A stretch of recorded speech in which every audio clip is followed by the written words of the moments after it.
Thank you and enjoy your flight. Hey everybody, Scotty here from Legacy Industrial. I'm going to show you a few clips from allgaragefloors.com most recent video regarding Legacy Industrial's Barnstormer kit versus Rust-Oleum's Epoxy Shield kit. The long form of the video is available in the description. Thanks a lot for tuning in. Have a great day.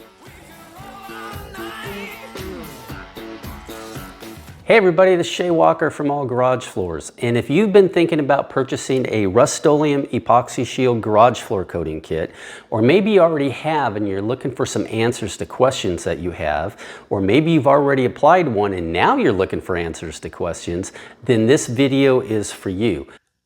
I want to show you why this is a low performing coating. And what I'm going to do is I'm going to compare the data sheets of another product that we would recommend over this that has a similar price point. And that is an epoxy primer by a company called Legacy Industrial. They're one of our sponsors and one of the vendors that we recommend to buy products from. And this epoxy primer comes in a variety of colors, and it can be used as a final wear coat if you like. It is also used as a primer for your 100% solids commercial formulations as well, simply because it adheres so well.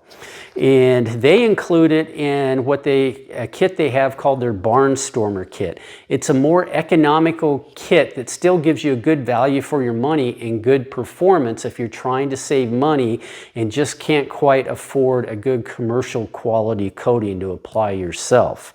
But I've seen both of these coatings up front, and this one by Legacy Industrial has more gloss to it than Epoxy Shield, and they back it up with the gloss meter rating here.